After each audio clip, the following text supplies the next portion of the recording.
I could hear the proctor saying that Prerna, Prerna. And I was like, what did I do wrong? I couldn't see the whole screen. So I just raised my hand. I would suggest anyone who will be using the whiteboard that it is preferred to use a fine tip marker. Listening was easy, and the hardest that was writing in a way.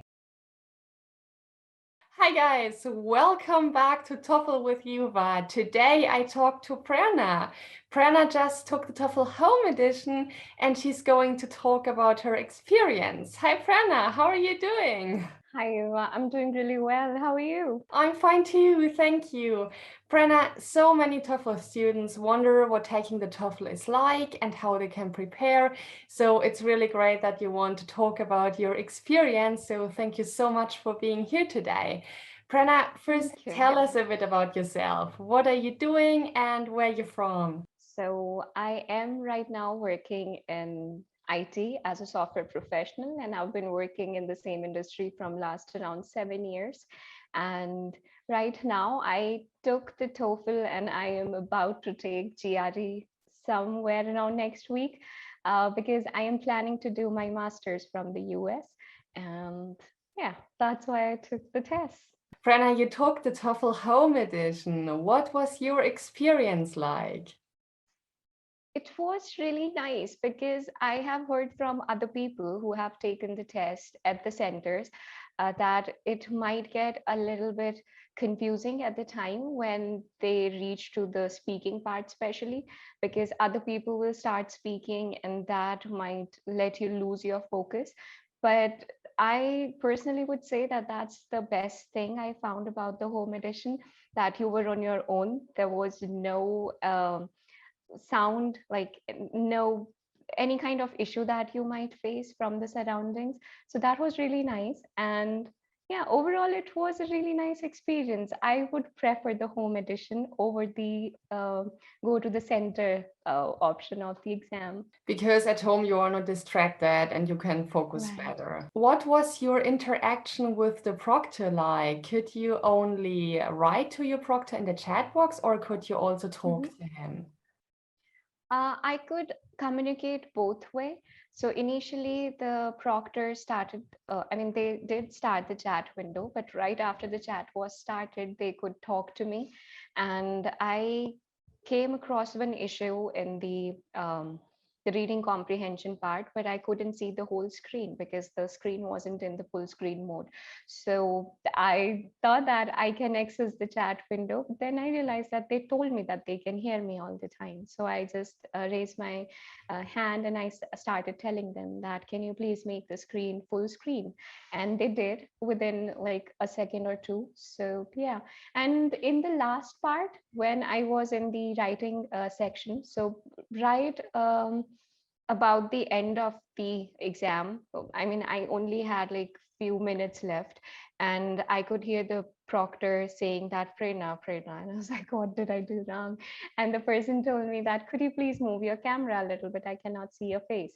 So I moved and yeah, that was good. So it was really nice. They didn't do anything that might distract me or do anything. They were like there, but I didn't feel them that they were there. So it was nice. So you didn't feel being observed, you know? No. Okay, Yeah. amazing. Prerna, how did you take notes in the TOEFL Home Edition? So I had the whiteboard with me, the normal whiteboard, and I used a marker. And you really raised a good point there because I tried to find the fine tip marker everywhere here in my city, but I couldn't find it because it's a small city. Yeah. And then because of lockdown, I couldn't find the perfect tip. It was kind of a thick tip for the pen. And at one point, I realized that, okay, I'm writing something, but I'm taking notes, but I'm not able to understand what I wrote down there because the tip wasn't fine. So I would suggest or recommend anyone who will be using the whiteboard that it is preferred to use a fine tip marker because you'll be able to write more and more clearly. So, yeah.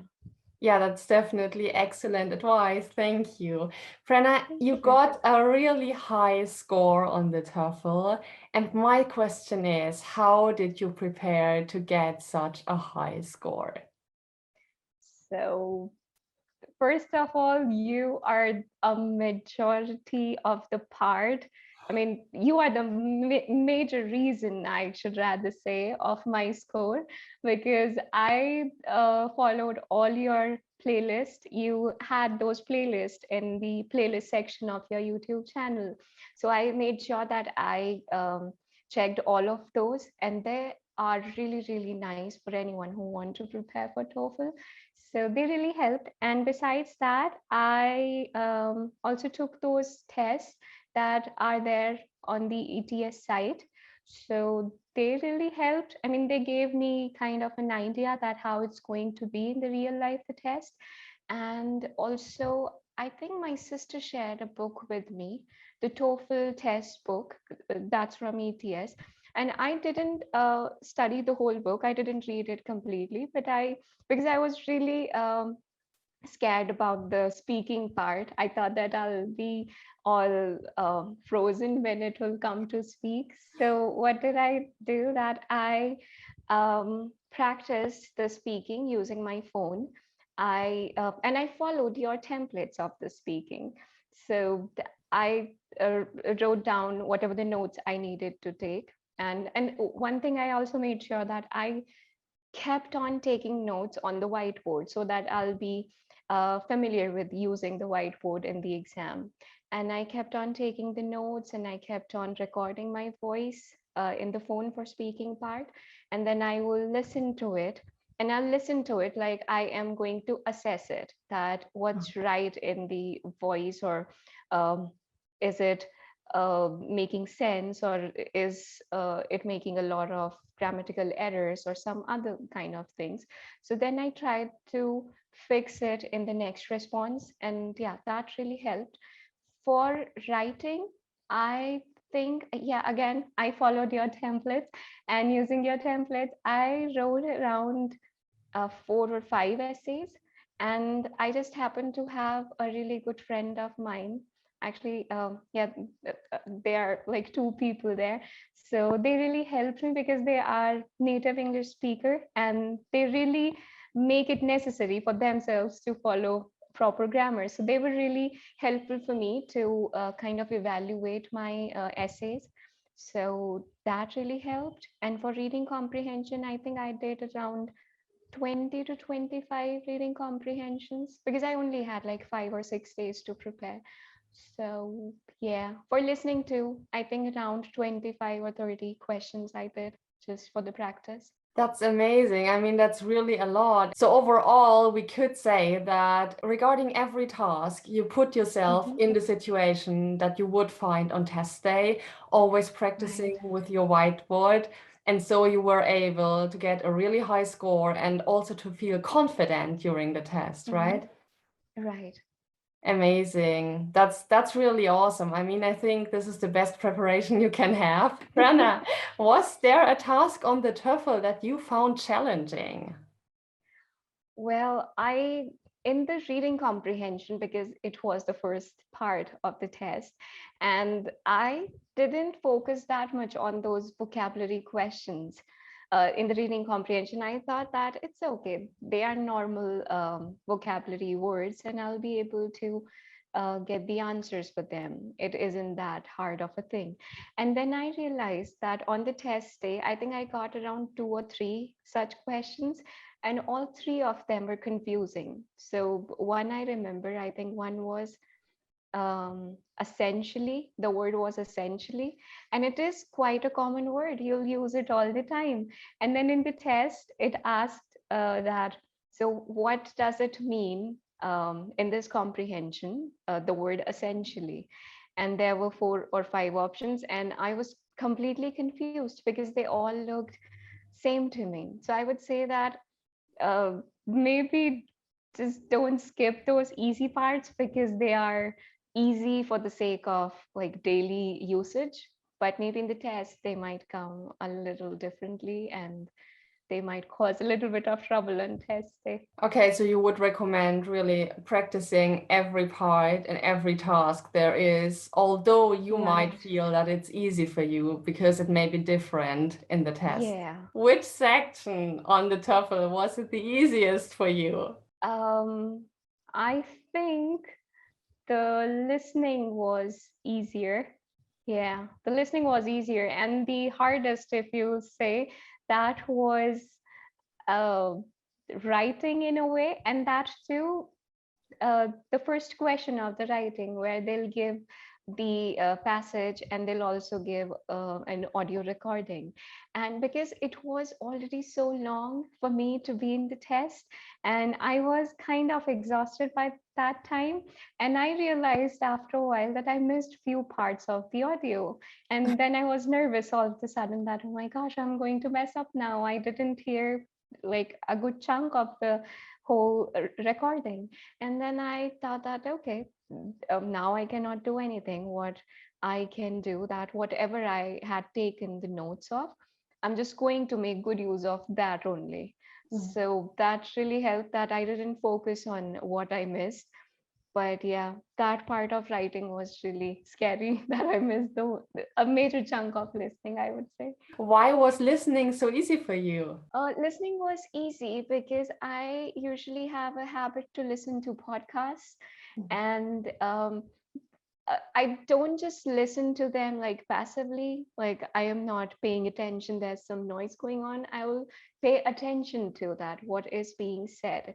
It's just a hobby of mine that I enjoy listening to podcasts, various types of podcasts.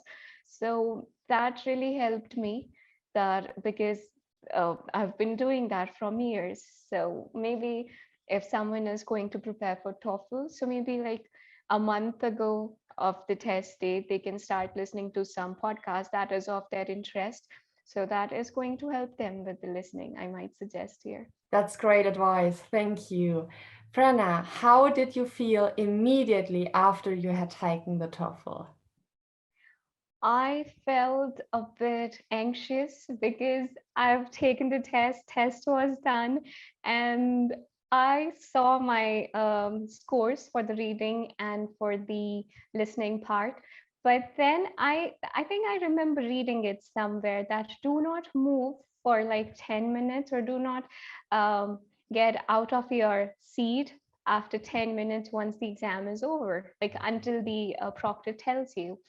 And the proctor didn't say anything to me once the exam was done. So I was like, is there something left, or is there something that's not right? That's why the proctor isn't saying anything. And I think by that point, the audio was disconnected once the exam window was over, because I tried to say it out loud, but nobody responded. But then there was still the chat window. So I asked them that, is it over, or is it anything that I need to do at this point? And then they responded, I think um, there was a window where I was supposed to give feedback or something. But besides that, yeah, then the proctor took care of everything, and yeah, it didn't take any time. After that, I was relieved, but then my anxiety kicked in, that, oh gosh, I don't know, how am I going to score in the rest of the two sections. So, but overall, I think I knew that maybe I'll at least I am going to get 25 in all of the sections. So yeah, so I was positive. So in the end, everything was fine. You got an Yeah. amazing score. Congratulations Thank you. again. And you can apply to your dream university. I mean, isn't that awesome? Yeah, that's true. Yeah. Amazing. Prerna, thank you so much for this interview. Thank you for giving us an insight into what your TOEFL experience was like. And I wish you all the best for your application. Thank you so much. Thank you so much for having me here today. It was a pleasure, Prerna. Thank you. Bye-bye. Bye-bye.